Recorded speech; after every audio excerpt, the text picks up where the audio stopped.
So, how did this all start with you going right down the rabbit hole and becoming I think, the conspiracy theorist? Yeah. According to the newspaper, one of the UK's leading conspiracy theorists. And for me, it actually started on holiday. I went on holiday to Egypt. I had the police following me for a couple of years. That was entertaining. War seems to be their end goal.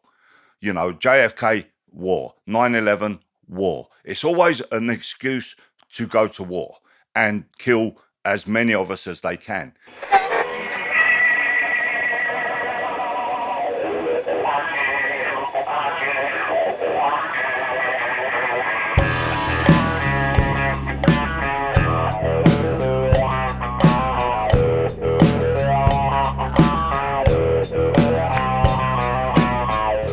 Hello and welcome. Today I'm joined by a certain individual who's known for his not quite right state of mind. Do you want to introduce yourself? Yeah, my name's Michael Manoel Chaves, also known as Mad Mix from Mad Mix Conspiracies, which was the YouTube channel that got me kicked off of YouTube. Don't know why. Why? Why? Because I think I upset the establishment.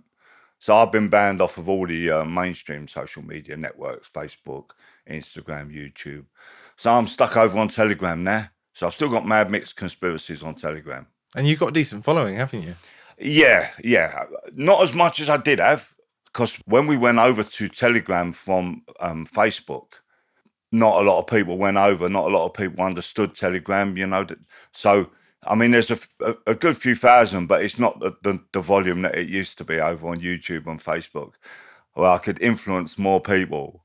And basically, the only influencing I was doing was advising people to research any medication they might be forced to take. That was the only influencing I was doing, but it got me kicked off. Well, and you're discussing ideas, weren't you? Yeah. If you had an opinion back in those days, and I'm only going back 3 or 4 years, if you had an opinion in those days that didn't run along the mainstream narrative, then, well, you became effectively a domestic terrorist. That's what I was. I had the police following me for a couple of years. That was entertaining. So, how did this all start with you going right down the rabbit hole and becoming I think, the conspiracy theorist? Yeah. According to the newspaper, one of the UK's leading conspiracy theorists. And for me, it actually started on holiday. I went on holiday to Egypt, and I was stood there in the Great Pyramid, looking at these massive, megalithic stones, thinking, how on earth did they do this? So I bought a load of books on Egypt, on the pyramids and stuff, and I'm like, nah, this doesn't make sense. It didn't. None of it rang true to me. So then I started looking at the more alternative theories. Yeah, I didn't go full on with the pyramids were built by aliens and all that, but I certainly researched that field. I looked at those options. I've dismissed it like a lot of like. Although I'm a conspiracy theorist, like it's mad mixed conspiracies. It's a mix of mad conspiracies. Doesn't mean I believe in all of them. I just look into them, research them, and then I used to make a video about them and just say, this is what's said, this ain't what's said. I don't believe in all of them, don't get me wrong, but I believe a lot. I believe 9/11, JFK, all this kind of stuff, and certainly the last 3 years. I think JFK is just conspiracy fact, isn't it? Yeah, absolutely. You can't. And this is the crazy thing. They drag out these conspiracies for decades. I mean, that was 1963. So we're looking at 60 years ago. It's like they still try and cling on to the old narrative. But one day the truth will come out on all these facts. And when it does, maybe people won't care. Maybe people have forgotten, but when you look at 9/11, that took us into the war on terror. And both America and England were involved in mass genocide of Arabic countries on the strength of 9/11, which now everybody knows was an inside job. But they got away with it, and they'll continue to get away with it. Right up until the present day, they're still getting away with these massive lies, these massive inside jobs, and changing our way of life based on what they're putting out as a lie, in my opinion. Well, you look at Kennedy, getting rid of Kennedy created the welfare state in the United States of America because Lyndon Johnson came in and he got Yeah. everyone hooked on government handouts, which is quite widely reported, destroyed like the lower class family, because the lower class families often they were quite technical, often they did sort of apprenticeships. It Most of the wiped out the manual labour. Yeah, it wiped out a lot of people who could sit at home, just skive off of the dole, and especially in, I think it was the black communities, like the black family unit was destroyed by Lyndon Johnson's policies. Would that have happened if they hadn't have murdered Kennedy? This is the thing. I think when they do one of these big psyops, one of these big government controlled incidents like JFK, it did change the world. It changed the world, like you say, immeasurably. Lyndon Johnson took them straight into the Vietnam War. To me, in my mad conspiracy world, war seems to be their end goal. JFK, war. 9/11, war. It's always an excuse to go to war and kill as many of us as they can. And that, to me, unfortunately, seems to be what is going on at the moment. They're, straight after the little flu outbreak, we went into the war, Russia and Ukraine, Israel, Palestine, and everything to me just seems like a prelude to another war. Well, wars are great ways to make money, aren't they? Oh, absolutely, absolutely, yeah. And they make a killing. They do make a killing out of their wars, like literally a killing. I mean, financially, the only companies that profit are the big arms companies, and they're owned by all the people that are in power that are creating the wars in the first place. So you've got this endless cycle of them generating wars to make money for themselves. It's been going on forever, and people say to me, Mick, you're a defeatist. We got to win. We got to do. I'm like, these people have been in power for millennia, not just a few years or a few decades, millennia. It goes all the way back to ancient times, where I started. It goes all the way back to those. The hierarchy in Rome, it just followed through from Egypt. It followed through 12 tribes of Israel, spreading across Europe, all the royal families. It's been going on forever. And there's people always don't want to been this accept sort it. of pyramidal power structure and people at the top playing off people at the bottom. That's exactly it. And they stay at the top, and their descendants stay at the top. They've worked it out. So like you were saying about the welfare state, if we're born into poverty, I was born into poverty. I lived on a council estate in North London, and my dad was a manual worker, and my mum stayed at home and looked after the children. So we had one income. It wasn't a very high income. We lived in rented accommodation, sharing a bedroom with my sisters, all this kind of stuff. So effectively, we were the poorer side of society. My kids were born into the poorer side of society. I went into manual work. I was an ambulance man. But you have to climb out of it, try and climb out of it, which, is very difficult these days. Like the new saying is, you'll own nothing and be happy. I look at my kids. I'm like, how are they ever going to afford a mortgage? How are they ever going to afford to buy a house? Their income and the property prices don't collate, And so the rich stay rich and the poor are kept in their place. And we are kept working. We are kept and they give us entertainment. We're not like slaves of the old days where they whip us. Now we've got X Factor, we've got Dancing on Ice. What are you complaining about? You know what I mean? You just sit at home, watch X Factor. You've got Netflix, you've got Amazon Prime, lovely jubbly. Well, when you line it up, it's either getting whipped on a plantation or listening to Simon Cowell. Like, I may have to take the plantation, I'm afraid. Yeah. But people don't want to realise that the world hasn't changed that much. They give you stuff. You do your 40 hours a week. In my case, like I wanted to come out of that bottom rung, so I did effectively 80 hours a week. I worked overtime. I bought a house. I got on the property ladder. I had mortgages, I had cars because I worked hard for it, because I didn't want to stay at the bottom with my just 40 hours a week. If I had stayed with my 40 hours a week, I wouldn't have moved very far from where I was. So I had to double up my work.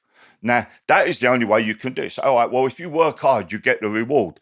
The reality is I didn't want to live on the money that they were paying me for 40 hours a week. I wanted double that, so I had to work 80 hours a week, and I didn't mind. I had a fantastic job. I came effectively still working class, don't get me wrong, still working class, but on the property ladder. And I look at my kids and I think, they can't do it. They can't do it. There's nothing for them. Even if they worked 80 hours a week, they still wouldn't make it. No, not to buy, like, I had a 3-bedroom semi in London. It's millions now. You know, back in those days, it was less than 100 grand. Now it's millions. My kids couldn't afford that. So they've had to move further out. My daughter, love her, she works in London, but she's bought a house in Bedfordshire because she has to commute from Bedfordshire to London to work. It's mad because she couldn't afford London. She couldn't afford Watford. She couldn't afford Luton. Next step out, Bedfordshire. They would have had her all the way up in Newcastle. You know what I mean? It's mad. But that's all she could do to get on the property ladder, which she's on now, you know, and it's not easy for them because the bulk of their income goes on the mortgage. But this is the world we live in, and a lot of what's been going on over the last 4 years has changed the world we live in. It's made it harder for the poorer people. And you may have noticed, I don't know if you've noticed, but they're also coming for the middle class. They want to, it looks to me like they want to get rid of the middle class, and you're going to have your upper class, your elites, and everyone else. And the middle class, they're going to, you know, obliterate them. They're coming for their property. They're coming for everything. They're taxing them, you know, out of existence almost. So there will just be two classes, and it'll be them and us. But I've always seen it as them and us. I think Orwell had it on point. I think there'll be three classes. There'll be the inner circle, the very creme de la creme. So the inner party. There'll be the outer party. And finally, there will just be the proles. And that outer party is going to be exceedingly small, right? And the inner party is going to be minuscule. So I do think what they're doing is they're just taking the upper class and they're cutting everyone out. Like we've talked about this on the podcast before about musicians. If you want to be a musician, if you want to do something creative, if you want to be an artist, well, for a long time you're not going to make any money. So if you want to go into that field, and the rent is what, 200, 250 a week, that's impossible. So only posh people can go into it. Yeah. And only posh people can go into politics. Only posh people can go into, you know, being an actor or an actress. Oh, it's literally an entire realm. And now it used to be that you had a lot of access going back 50 years ago. You had all these working class people coming through. Now it's all toffs. Like if you look at, you know, some of the heads of the newspapers, some of them, they came from working class backgrounds, but now everyone below them is just posh.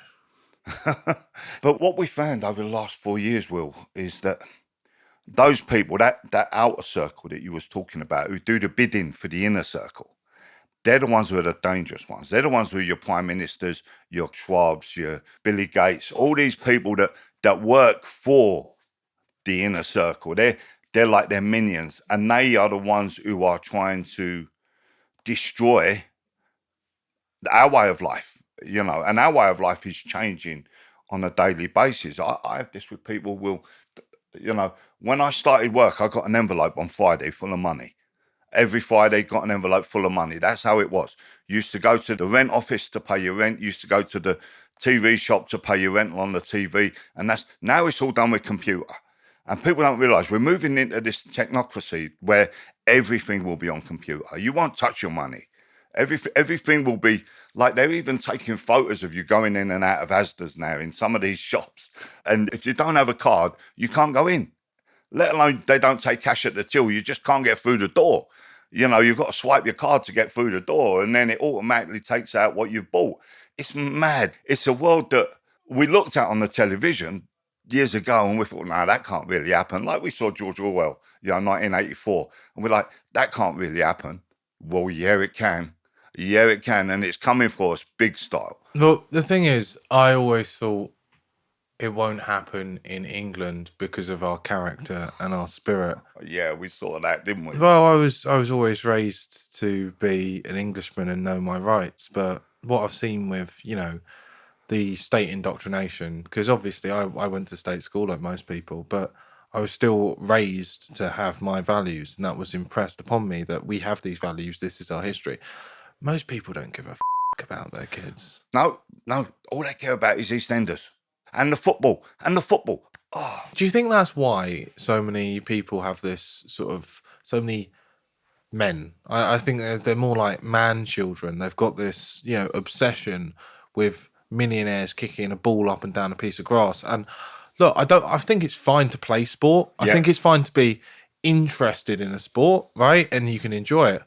But the obsession that I see in football it's just really, really weird and nerdy. Yeah. And I always think, was this the only way that they were able to connect with their fathers? Because their fathers weren't really there.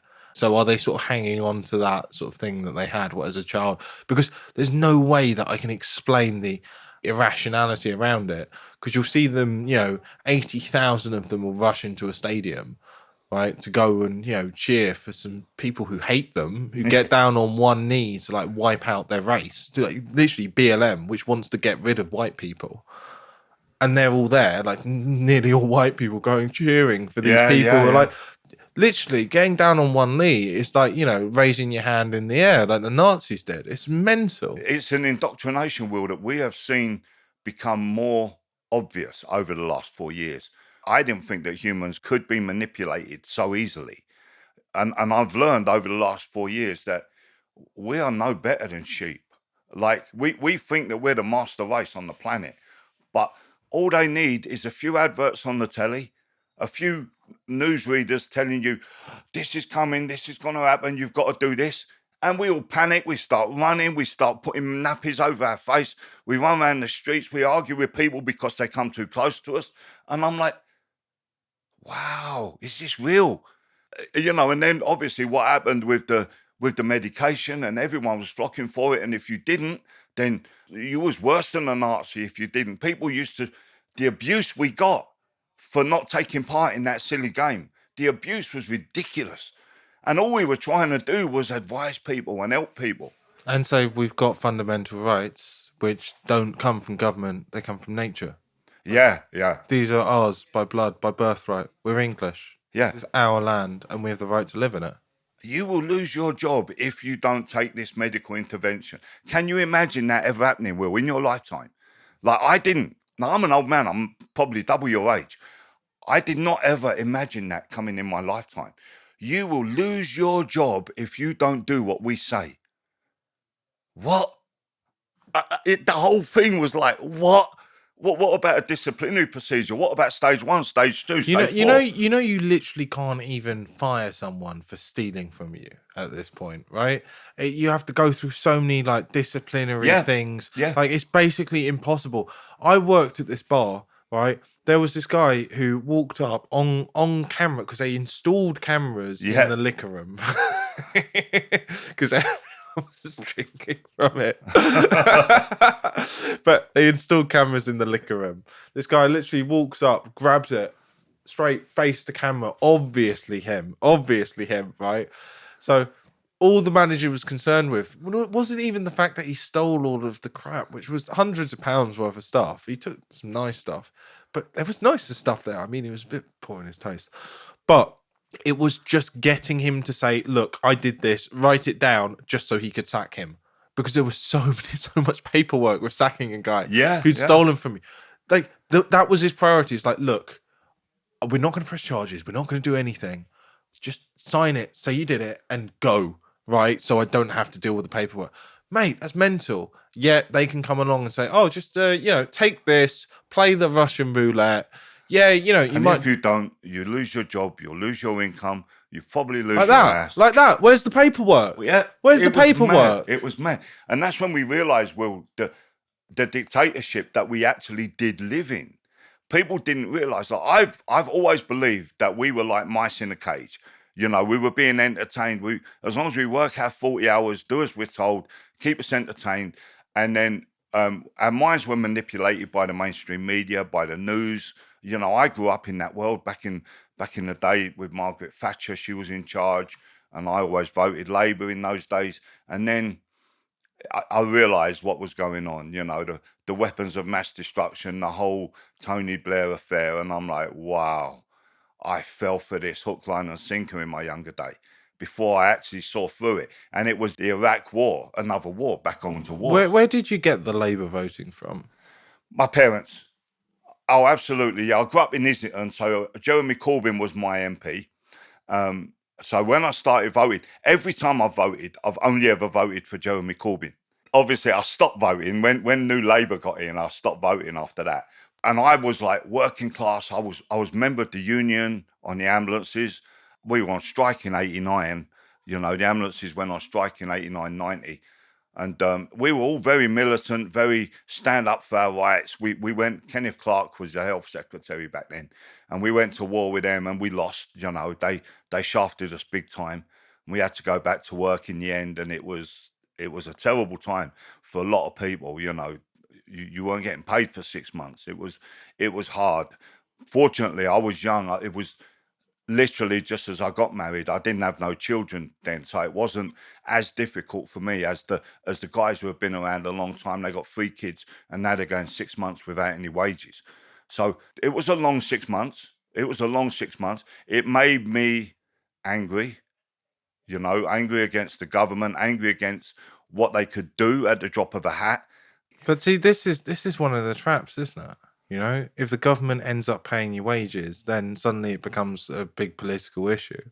If we actually had some sort of free market where lots of different people were competing, then you could literally, if you were that good, you could go somewhere else. Yeah, yeah. I mean, it was a job for life. Being on the ambulances in London was a job for life, you know, and I fully intended to retire until they parted company with me. But I loved it. I loved it. And it was the NHS service, and it was a government organisation, and it was full of Masons. You know, oh my Lord, the Masons in the ambulance service is ridiculous. Really? If you want to go for promotion, the first level of promotion is all right. You can do the first level of promotion. The next level of promotion, which then you become what we called a white shirt, because we all wore green, or we started off in Royal Air Force. But So you you're become a white essentially shirt. blue collar, yeah. Yeah, yeah, but you actually get a white shirt. You stop wearing the green and you start wearing white. That was the crazy thing. So, but you had to be a Mason. You had to be a Mason. And back in those days, I had friends who were Masons. Low level, they didn't understand what it was all about. I didn't understand what it was all about. They're like, Mick, listen, if you want to get on, this is how you do it. If you've got any ambition of moving up the ladder within the ambulance service, this is what you've got to do. And I'm like, nah, I'm not having that. It weren't my cup of tea. And I'm like, listen, all I want to do is drive the ambulance and save lives. I don't want to sit in the office. I don't want to do paperwork. I don't want to manage anybody. I just want to drive the ambulance and save lives. Like the adrenaline you get when the bells ring on a 999 call, nothing compared to that. Well, until now, I'm a singer in a band. But back in those days, nothing compared to the adrenaline you got when the bells went and you didn't know what you was going to, you know. And then you go out on blues and twos, and it was, the adrenaline was mental. And I'm like, why would I give this up to go into an office and sit there and do paperwork? So I'm like, first of all, I don't want promotion. And secondly, I don't want to join the Masons. So it's not my cup of tea. It's not what I wanted to do. And I was really young. You know, I was 22 when I was offered the Masons. I was roughly the same age when they were trying to recruit me, and it was weird because I kept asking what is it, and they go, oh well, you know, it's like a club, and I'm like, what sort of club? They're like, oh yeah, a social club. I'm like, okay, and what's it based around? Oh, it's based around having interesting discussions and knowledge. Yeah. And you go, okay, so what do you discuss? So, you know, you I'm involved in politics and you're involved in politics, so clearly this is a political thing. Oh well, you're not meant to speak about politics or religion. And I'm like, wait a second, that only leaves sex. Yeah, they do a lot of that. They do a lot of that. And then they said, I said, okay, well, I'm gonna go away and I'll look it up, right? I started looking it up and I saw a load of stuff saying, oh yeah, they're evil. But then the people that I'd met seemed really sort of calm, and they said, "Oh, look, there are a few police in it, and it gets you out speeding tickets, right?" I'm like, "Well, I don't drive." Also, I don't like the police. Yeah, it was like that for me, Will. It was like that for me. But I don't get it. Yeah, I don't get it. Like, what is this club? And it was only later that I found out. Actually, do you know what it was? It was they invited me to ladies' night, right? So the ladies' night is where they bring their wives. Yes. So women are not allowed. So because they allow the women in, they can bring in guests and whatnot, right? It's the only time that I've ever been to one of these Freemason things because I wanted to see what it was like. So they say, okay, come down to the ladies' night, and then they got all the politicians who were there, and they just clapped them. No reason. They just clapped them. They clapped all the politicians, and then they clapped all the policemen for no reason. Not here is a specific policeman who, like, caught 5 murderers. Yeah. Clap for him. Here is a specific politician who did this specific thing, like they cleared up all the litter or something. Let's clap for them, right? And that's where it sort of went, oh, it's a cult of power, right? Police have power, right? Politicians have power. You clap the people with power because that's what your organization is. Yeah. Right? That's what you value. You value people who have power, regardless of values, regardless of, achievements, right? That's exactly it, Wills. That's exactly it. It was not how good you were, it was who you knew. And if you was part of the shake hand brigade. Now, as time went on for me within the ambulances, I grew to hate the white shirts. I grew to realize the divide between them and us, and the power that they perceived they have. Like, I was in for 20 years. So obviously people came in after me, joined the shake hand brigade and got promoted. But to me, they were still new boys. I'm like, you're a new boy. You ain't even done 10 years yet. And you're trying, you think you can tell me what to do. Doesn't work that way. I don't care how many hands you shake and how much licking you do. You do not get the opportunity to bully me because I'm not, you've got me mixed up with someone else. You know what I mean?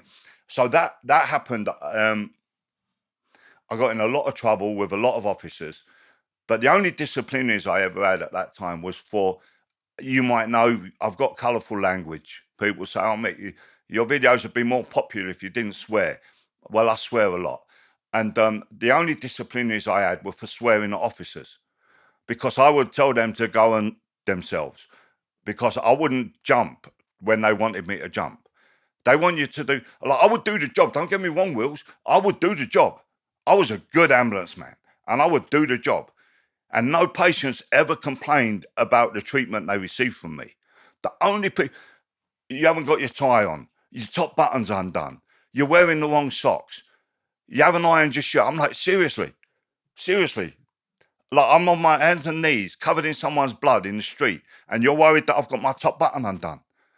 Oh man, the bureaucracy, Will. So yeah, I didn't get on with the management, and I didn't get on with the white shirts, and I blamed the Masons. I know it wasn't their fault. Back in those days, I didn't look into it that deeply. I didn't know what I know now. But I'm like, you are just a load of cretins that want power. And the minute you get a bit of power, you think you can lord over people. I'm like, it doesn't work that way. It doesn't work that way. And there's people who are less forceful than me, who would get bullied and intimidated by white shirts. And that used to wind me up as well. I'm like, tell him to, take a running jump. They're like, oh, no, I've got to do it. He's going to put me on a disciplinary. I'm like, what? Nah, being in that world I loved the job. But I could see the management structure. I knew a lot of police in those days. We worked kind of hand in hand with police. And you can see, the guys on the road, the guys on the street, your constables. In those days, I never had an issue with the old Bill. It was only later, obviously the last 3-4 years, that the police took an interest in me. But back in those days, I used to get on with the old Bill. But it was the management structure within the old bill as well, exactly the same as within the ambulance service. I began to realize then, I'm like, there's something insidious going on here. This isn't just so you get promotion. This isn't just so, and then you start learning things like, chief ambulance officers, chief of police, the higher up the rankings you go, the higher up the Masons they are, and there's a lot of insidious stuff going on, which is like, and only later, in my later life, when I had the time to look into it more, I realized what's going on out there, and the power that these people, like the inner circle that you're talking about, they use the secret societies to recruit people who are yes men to do as they're told, so that they can use those people to control all us minions. And that's how it works. And that's how it worked during the last 4 years. You could see the people trying to exert their power over us. We would just be out in the street walking around London, a couple of million of us minding our business.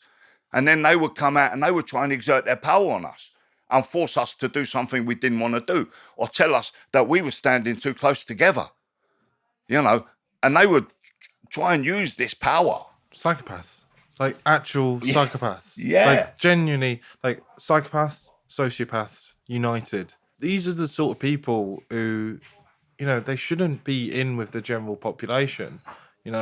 These are sort of people that we would, send to Australia, to a penal colony, because they couldn't play nicely with the other children. That's it. And you know what, Will? It weren't just them. Then we learned about the general public, about our neighbours, because they said, they put up a website and they went on the telly and they said, if you see someone breaking the rules, it's your duty to inform on them. Oh, when Priti Patel said that, I just thought, you know what? If, like, genuinely, if ever someone snitches on you and you get put in a gulag and starved to death, right, and get worked to death, I would laugh, because you deserve it. Yeah. If you are going to be that snitch, right? Honestly, I swear, if Priti Patel had been downstairs with Anne Frank, right, she wouldn't have got a chance to write the first page of her diary. No, right? Priti Patel would have been straight up there, officer. Well, I swear, this is a true story. The police knocked on my door. Now, I already was doing what I was doing with my YouTube channel and so forth, but I didn't think it would be the old bill, so I didn't set my phone up to record it. But the police knocked on my door. When? What year was this? 2021. No, 2020. So this was the first time the police started coming after you? Yeah, but this was because they had video footage of me walking my dogs in the park. One of my neighbours had filmed me because I was out for 2 hours. Did you deck him? They wouldn't tell me which one it was. Oh, man, I lived in a little village then. I was mental. Did you knock on each door one by one? No, but I went to all the people, all the dog walkers, and I'm like, grasp me. No one knew. I was so angry, Will. So that's why, like, at the end of my videos, I do this little monologue of people to protect yourself from. And Nosy Neighbours is on the list because it was the neighbours who were calling the police. So afterwards, like a year later... Mate, I'm sorry. Just anyone who grasses up a man for walking his dogs... No, you know what it was, Will? This is the truth, right? I've got this issue with my lungs, right? So I sat down on the bench whilst my dogs were running, and they filmed me on the bench. And you're not allowed to sit down. You can go out for exercise, you can walk your dog, but you can't sit on the bench. So it was the sitting on the bench that was the offence. I'm like, what? Oh, I said to the cop, I said, okay. I sat on the bench. You've got video footage of it. What are you going to do? We're giving you a warning. I said, you can warn me all you want, because tomorrow when I walk my dogs, I'm going to sit on the bench. And the day after when I walk my dogs, I'm going to sit on the bench, because I sit on the bench and then walk back. Right? It's that simple. It's not rocket science. You know what I mean? It was like, and the copper just looked at me and they said, well, I guess we'll be coming back then. I said, I'll see you tomorrow. They didn't. They never came back after that. But that gave me the realization. And going to Asda and having the guy in Asda shouting at you for walking the wrong way around the aisle and all this, I thought, wow, people have turned into little Hitlers, and it didn't even take that much. It didn't even take that much. And like the girl behind the counter, you ain't got a mask on, chasing you for not wearing a mask. I'm like, but that became entertainment for me, Will. You know, I would do stuff like that and go places like that to film it, to make a parody of what the actual world had become. In 2020, we were living in clown world.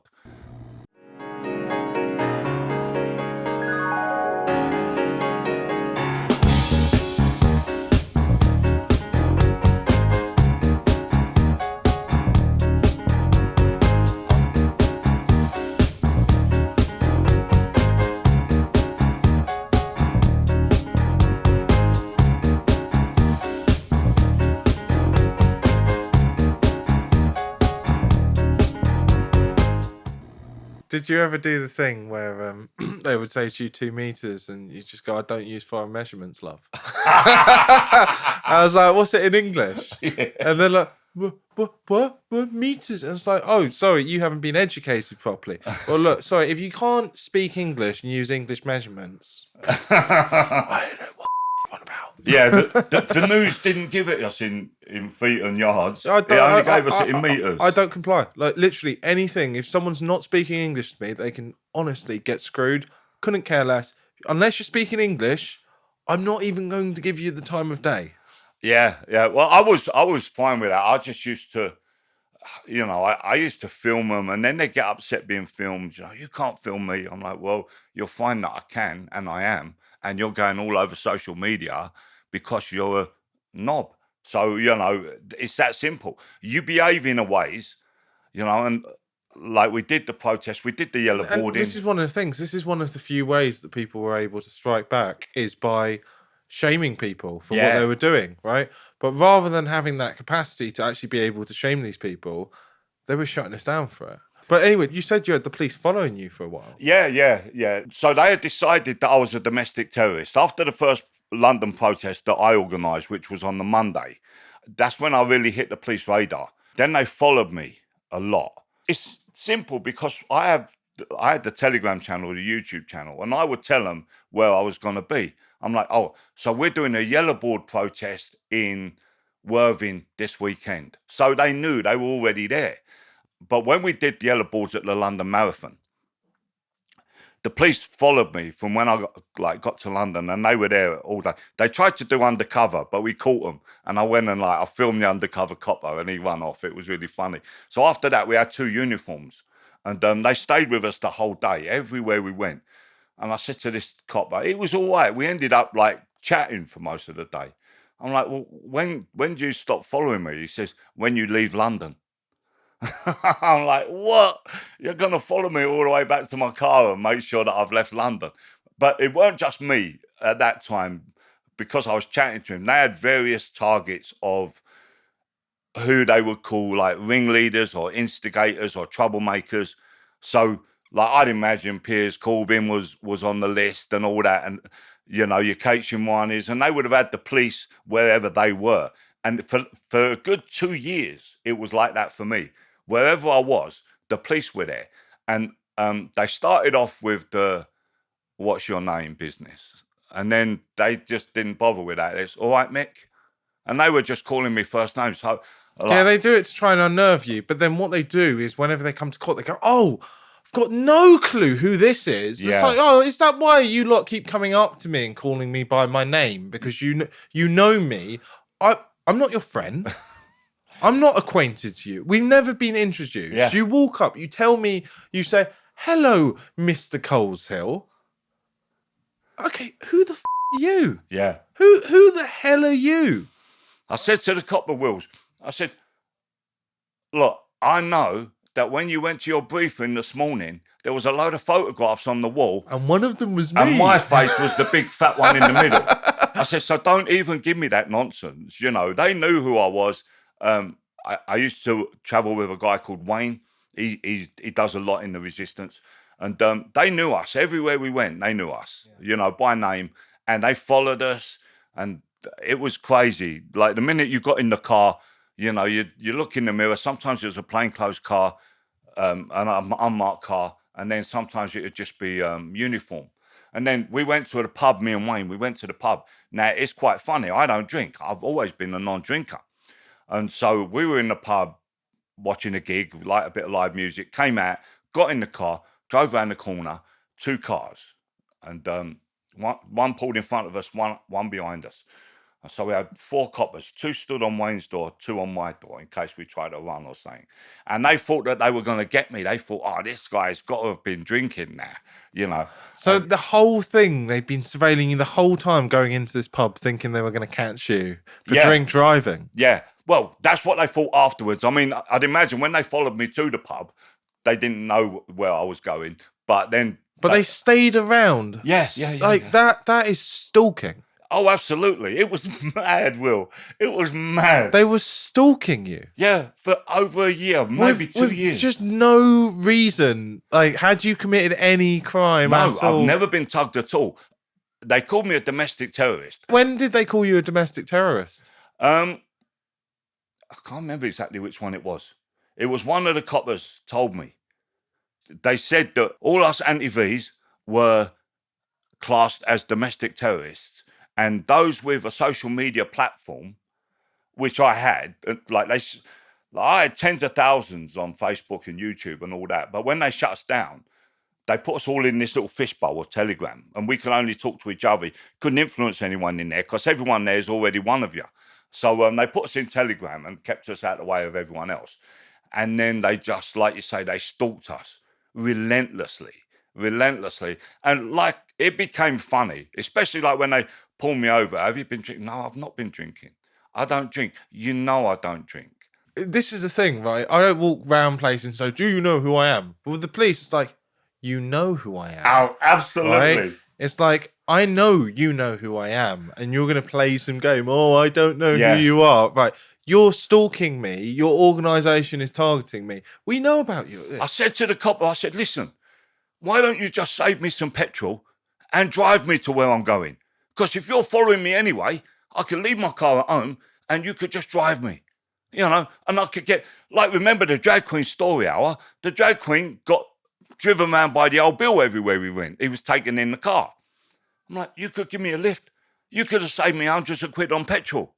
You know, because we were protesting all around the south of England, doing the yellow boards, all around the south of England during that time.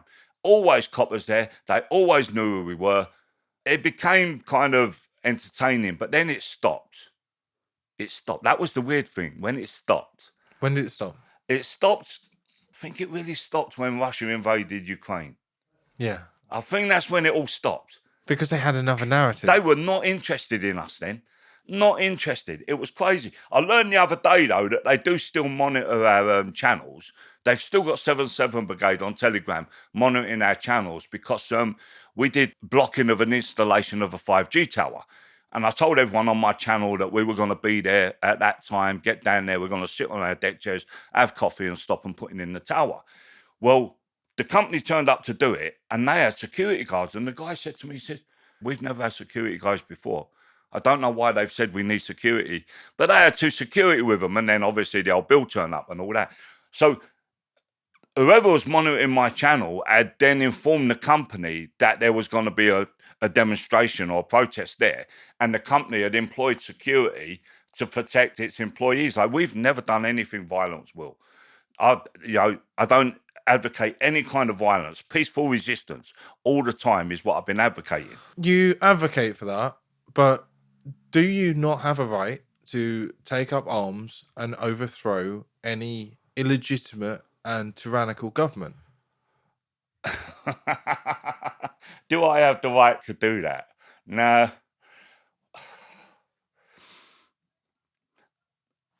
Yes, you do. But there has to be enough of you. Me and you doing it together, Will, we walk up there with a couple of AK-47s. We're going to get nicked. We wouldn't even be able to get hold of those. It'd be a couple of crossbows. Yeah, exactly. Pitchforks, like back in the old days. And we would spend the rest of our natural lives in prison. So to overthrow the people in power, the magic word there is power. You have to have more power than them. Now, these people, like, I went to London protesting. You was there. We were there together. Outside Downing Street, they got the metal barriers. You can't go down Downing Street anymore. They got the metal barriers. Me and you are stood there. We've got microphones. You've got your camera and you're interviewing people. You interviewed me back then. But the coppers are stood there with machine guns. So you picture that turning into a battle now, Will. I've got a microphone, a megaphone. You've got a mobile phone and a mic, and they've got machine guns. Who's going to win that battle? All right, what about an insurgency, though? For it to happen, the police and the military have to change sides. That's the only way it will happen. Not necessarily. What I've been looking at is the war over in Northern Ireland. Right. They were very successful in getting a lot of what they wanted and the Bad Friday Agreement was basically a massive capitulation to them. It got rid of the idea of majority government, unionist majority government. It said they always had to be represented. They've got elections where they vote in the south. So you've got this foreign government which has representatives elected, which is allowed to be carried out, which is, as far as I can see it, treason. They've been able to go after all of the veterans who serve over there and ignoring double jeopardy to them again and again and again and again for the same crime. Mm. It removed the right of justice for people who were murdered by terrorists, right? Yeah. But regardless, even if you might be on the separatist side, you can still see there was like a load of terrorism going on. They were saying, no, we're not going to pursue that, right? They were very, very successful. They were, Will, but it was decades. It wasn't a quick thing. Yeah. It was my entire childhood that was going on. When I first joined the ambulance service, the major incidents that I went to were IRA bombs. And it was a long, long, long war. Now, we could enter a war of attrition with our government. Would it be one in my lifetime? Probably, maybe in yours, but probably not in my lifetime. There's not enough people going to flip sides, Will. There's not enough people. We are a minority. And you can tell that we're a minority by the idiots that phone the police when you're walking your dogs. We are the minority. Those people are weak, though. And that's the thing. All it takes is a certain amount of people to shut down a country. And then at that point, it's, it literally no holds barred. Yeah, mass non-compliance. But this is the thing. Like, the idea of peaceful resistance still requires a certain amount of people. Because even if you have, say, 10% of people, imagine only 10% of people bother paying tax, right? And the other 90% manage to squeeze their way out of it. That's enough to fund a full police force and go around and bully most of the other 90%. Yeah. Then they've got more money and they can put in all their impositions, BBC, NHS, to kill you and all the rest of it. This is one of the problems. And you've got all of these people on the state payroll. I believe Boetti talks about this in one of his books. I need to know the name of it. But basically, you look at the amount of people on the state payroll. It's huge. It's tens of millions of people are now just completely dependent upon the state, and obviously some of those people are going to hate the state, which is great. Yeah, but they are paying people off, and people, like you used to vote because you think, oh well, I work for a government service, I'm going to vote for the party of big government because that helps me, right? Even if that's screwing over everyone, right? You didn't realise it at the time. Well, I was voting Labour, but they weren't out. Margaret Thatcher was in, and I wanted them out. But that was what I believed. I wanted them out. I didn't realise that New Labour was old Conservative and that everyone was exactly the same. Oh no, New Labour wasn't old Conservative. New Labour was it's Fabian. Like, it's the Fabian Society, right? If you look at the Tory party's always sort of been split. Like, they clearly, very clearly screwed over Enoch Powell because he was a real liberal figure, and the amount of smears they put against him. Because he, on principle, said, we cannot join the EU. It's another layer of government. Also, it gives away the sovereignty of our country to a foreign power, and we will not and we cannot have that. Right? Absolutely. And he left the Tory party and he had to endorse Labour because at the time the Labour Party was standing against it, and he lost the Tories the election. Like his single-handed endorsement, right? He was the most popular politician in the entire country, the most popular prime minister that we never had. 60% of the country was behind him, but neither of the two major parties wanted to let him in Wow.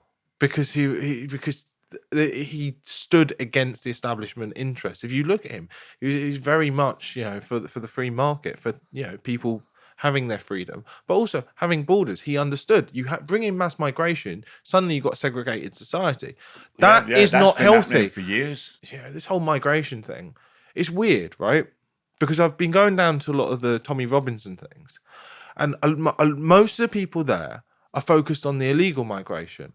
I'm just looking at it, I'm thinking, this is not even not to be rude, right? But the little boats and like 100,000 illegals is less of a problem than the over 1 million ones who are just being given pieces of paper by the government and are still invaders coming in, because we can't deal with 1 million people yet. Look, 1 million is bigger than 100,000. They say, oh, you got nastier people in that. Or frankly, I haven't met this million. I never gave them my approval. I'm not properly represented in Parliament. So they're all the same to me. Yeah. Oh, absolutely. The long and short of it is, Wills, is when it starts affecting your life, my life.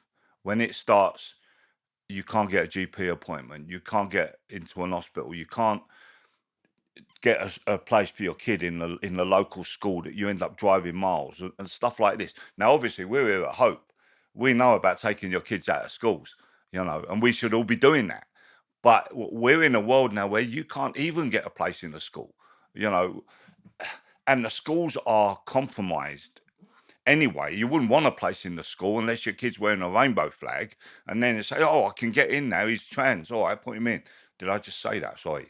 But, this is the world we're living in, Wills. Now, the hotels is publicity. It's a massive publicity stunt, right? They bring them in on the boats, they film it, they put it on the BBC, they put them in all the hotels. They started it in 2020. You couldn't go to an hotel, so they gave all the hotels these big contracts to house migrants. They planned to bring them in on the boats, right? It's all planned. The hotel contracts were in place before they ever arrived.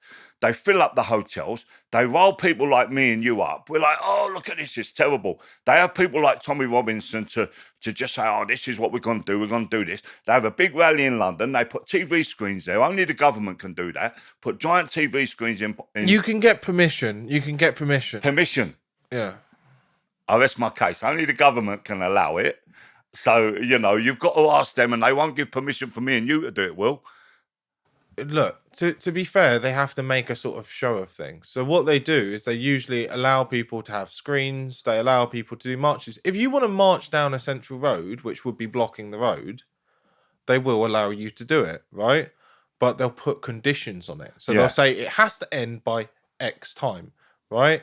So you can arrange it working with them. During the lockdowns, you couldn't arrange it with them. No. Right? Because they would say, oh, 10 grand fine. But I didn't arrange the London thing with them. When we just went to Parliament Square and sat there in the road, I didn't arrange that with them. And that's when they deemed me a freaking terrorist. But anyway, this whole thing that's happened recently, we have the hotels, we have the boat people on the BBC News hamming it up, getting the British people worked up. We have your Tommy Robinson's YouTube channels. They're all allowed on YouTube. They didn't get kicked off. There's half a dozen of those on YouTube.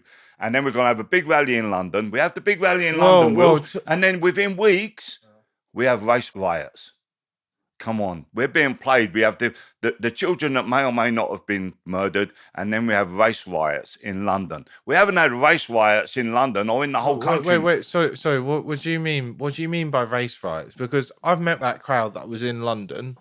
So the protest that happened in London after the stabbings was organised by Danny Tomo. Danny Tomo is a mate of Tommy Robinson's.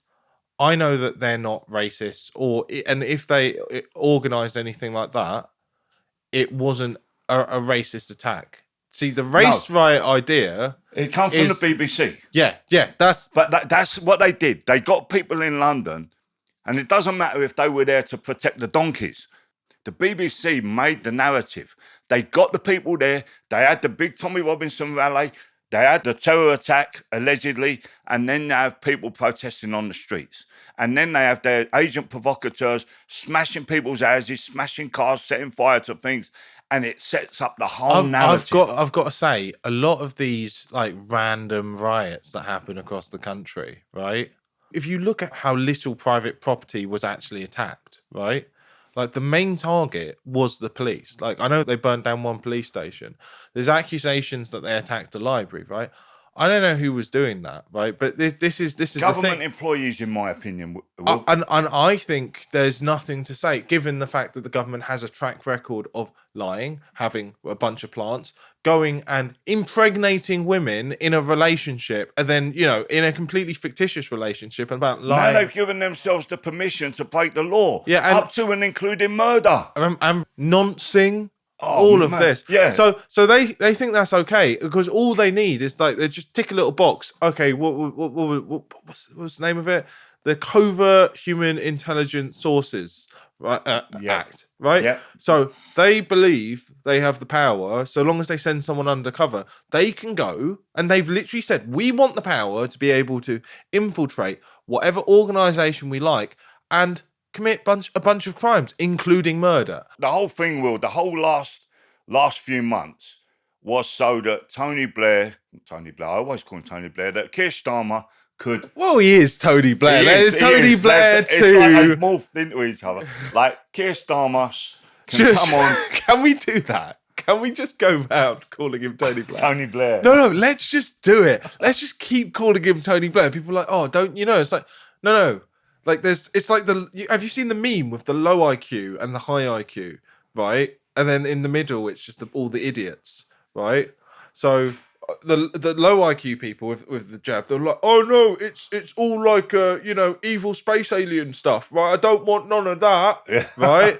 And the high IQ people going, well, actually, science is a method, and you need to go by the scientific method, and you can't coerce people, right? And then people in the middle is like, but the experts said so, right? It's all the midwits. It's like this is the most stupid people in society, and the cleverest people in society are united, right? It's just it's the nitwits in the middle. I hate the people in the middle. I really hate them because so do I. they know that they're not as clever as the clever people. They know it and they envy it, right? Whereas the stupid people are just like happy. They're like Neil from the In-Betweeners, right? They're just happy. Just happy. Yeah. Just happy. The stupid people are just getting along with things. They just have natural reactions. Like, it's that middle lot that became the enemy during those 4 years. It was that middle lot. That, you know, we had obviously the police, we had the National Health staff, we had the people working in care homes, but that middle lot working in ASDAs and telling you what you can and can't do, they wanted that bit of power, and they become the enemy. And the problem is, Wills, there's a lot of them, and there's only a few of us. Yeah. You know? Well, and I love things like this. Like I love us coming together. We come together 4 times a year, maybe 3 or 4 times a year at different festivals. You know, we come together, we celebrate, we have the music, we have the speakers, you know, you do your podcast. I love mixing with all you guys. I love meeting everybody. And this is our community now. So that middle group of people, they don't really exist to me. But in the long term, we can build a parallel societies, right? But they will continue to get more and more powerful. And eventually they will come and they will just take this. Yeah. And well, at what point, and this is what I was asking Dan Aston Gregory a few weeks ago, I was saying, at what point are you ready to fight? And I think everyone needs to question this. I think they need to question it in the wake of the riots, but they also need to question it in the wake of people's children being taken away, in the wake of the fact, you know, you've got daughter, or you've got multiple daughters. Yeah, I've got 1 daughter, 2 sons. The chances of are now going through the roof. Telling me. So your daughter, granddaughters, they're making it so that your family could be At what point do you have to just draw that line? Because I'm sort of asking it. I'm seeing it in some people. I think a lot of the people who came out and just went, I'm gonna burn down this police car. Yeah. I'm gonna burn down this police station. It's because the government has created a situation where their families been raped. They have the families of the working class. The government has done this. Yeah. They have intentionally done it. Yeah. They've created this situation, right? They are the. But in every country, Wills, it's not just our government. It's every government in every country. And it's the governments who are working for the inner circle. But where's the line drawn? Because they will come for this. They will. And I don't know, Wills. Like, let me tell you the truth. I live not far from where we are now, right? In the middle of nowhere. Fantastic place, right? On land that is owned by people like us. And they are ready for that situation. We've got livestock on my land. We are self-sufficient within the land, right? Now, at the moment, the wall doesn't exist around the land. We've got woods around the land, but there will be a fortified wall. There will be means taken for protection. They are already, licenses are in place, and there is means of protection for this little bit of the English island that I'm fortunate enough to live on with these people. I live in a caravan on their land. Now, we like to think that we are protected. You know, F you, Jack, we're okay. We got the sheep, we got the cows, we got the chickens, we got the goats, we got, you name it, we got it, right? We're growing crops over there. We got all sorts going on, right? That we can be self-sufficient. And they will come for us. We know they will come for us. Well, especially if you're the last people left with food. Exactly, right? exactly. It'll be the people that we're protecting ourselves against. The people up the road that have got no food, who know that we have. The first thing the police are going to do if there's any breakdown in the supply chain is go round and literally use their power to make sure their families are looked after. They're trying to get rid of like our chickens.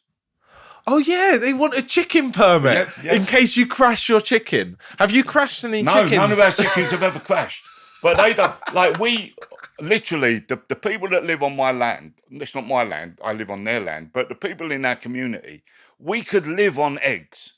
We've got enough chicken, geese, ducks, that we could live on eggs. I do like absolutely. Absolutely. So what you're saying is I can move in with you if it all goes to pot. That's the plan. That's the plan. When the world ends, there's enough land to build a community. And that's what the people who bought this land in the middle of what was going on, they prepared. They decided that they were going to prepare for, because in 2020, we all thought the world was ending. We thought this is it, And so they took matters into their hand. They sold up. They bought this big plot of land. I was lucky enough to be invited to live there with them.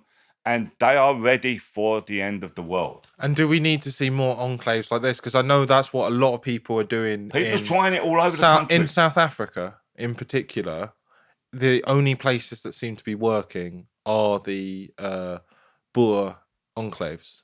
They're the only places that actually function in South Africa, because everywhere else has been destroyed by, the Bantus and all of their communism. I don't know, Wilson. I like to think that scenario is not coming for us. I like to think that we do not need to use the protection that we have in place. Well, look, all I can do is I can point to South Africa back when I was born in the 1990s.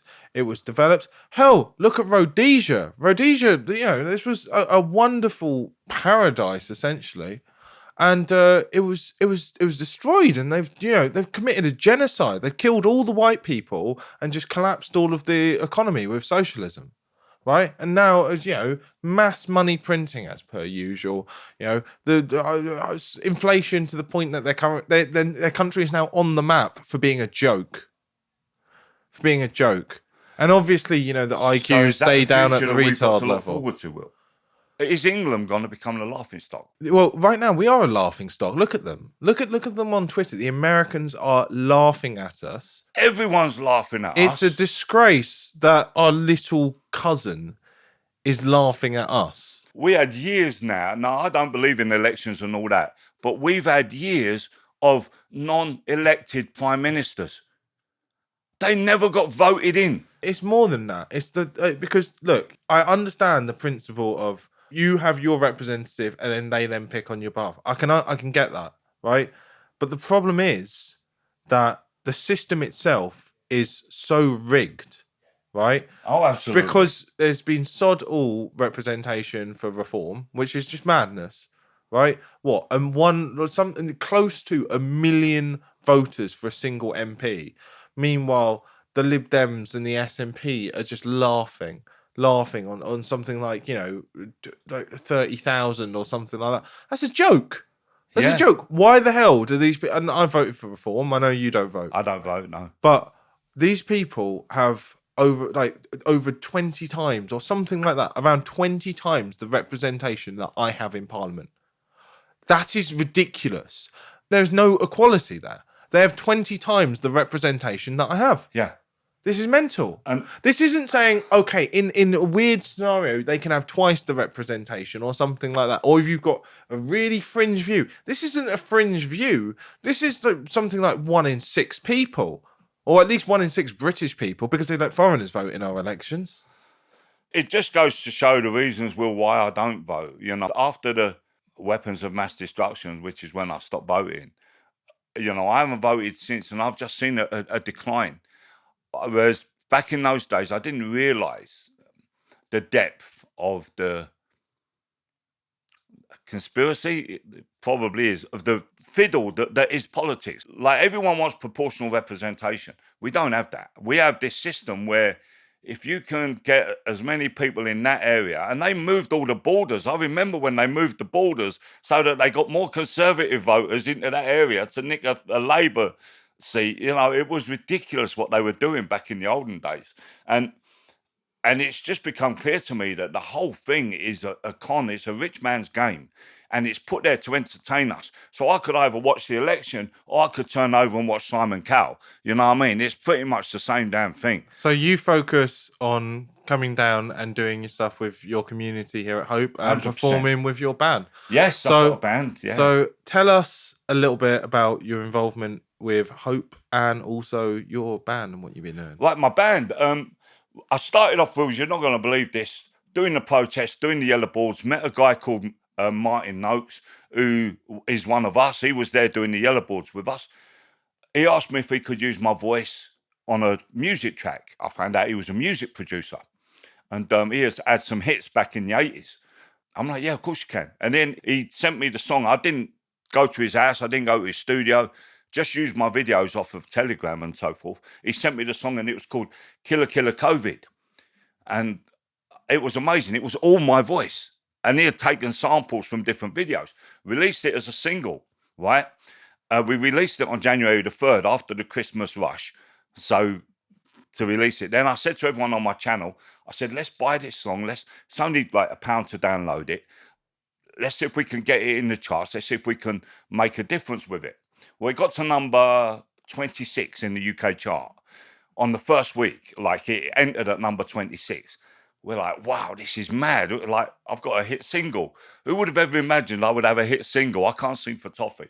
Anyway, the next week it was gone. We thought it's got to go up, because there's 30, 40,000 people in the resistance who might be downloading it. It's got to go up. It disappeared. The top 100, it weren't even there. They erased it from existence. It was mad. Never seen anything like it. I mean, it will always be there on the history of the British chart for that 1 week, but then it dropped completely out of the top 100, and it didn't exist anymore. Someone must have listened to it, realised what it was, and just deleted it. Anyway, from there, me and Martin, now we've done 10 songs together. I used to come up with Victorious. They invited me to come up and do Killer COVID with them. They're also playing at the festival on Sunday. I used to get up and do Killer COVID with them. And then we released Clever Trevor, which was an Ian Jury track. So I would do that with Victorious. Killer Covid, then Clever Trevor. And then as time went on, like I had this big number of records, and like I need my own band, you know, to play all my songs. Can't just keep jumping in on Victorious and taking up their time. So now I've got my band. Some of them, most of them have been in Victorious, you know. And you nicked my name. Oh yeah, Mad Mix and the Resistance. Well, I don't know do you follow me on Telegram? I do not have time to. Oh right. Well, my channel on Telegram for years, before I even knew who you were, was called Mad Mix Resistance. So when the name of the band came, it was Mad Mix and the Resistance. Because I had two channels, Mad Mix Conspiracies and Mad Mix Resistance. And then I found you, GB Resistance GB, and I'm like, oh, he's nicked my name. but I do believe you had it before me. I do believe you, because you have been around longer than me. So, but I didn't know you when I called it the Resistance, Mad Mix and the Resistance. So no, it's good. I think the Resistance is basically the general term. You know, like in the war, they had the French Resistance with the British Resistance. Now I have the band, Will, and I'm with you guys a lot. I mix with you guys socially. Defiance Records. I'm gonna be working with Defiance Records. We've got a track coming out, which is I can't tell you about it just yet, but a track coming out. It's not just me. It's going to be other people from the Resistance doing little bits on this track. Ramis is going to be on the track. It's going to be a double A side. It's fantastic. I can't wait for it to come out. It's a real honor to be working with Defiance Records, you know, to be invited. Through Defiance Records, I ended up on stage with the Blockheads. Who would ever imagine I got to do Clever Trevor with the Blockheads? Like, that is mental. I can't even sing, Wills. And, you know, and I'm on stage with the Blockheads doing Clever Trevor. I'm releasing a song with Defiance Records. You know, I'm here being interviewed on Resistance GB with you. Life's great. And I'm at Hope. And my band will be playing tomorrow. You know, and it's fantastic. I'm loving life, Wills.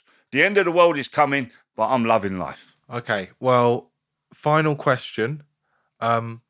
What is the name of your song with Raw Milk Conspiracy? I'm doing one with Raw Milk Conspiracy this afternoon. Yes, it's this afternoon, this evening. It is No Comment. Can't get a solid answer out of him. Right. No comment.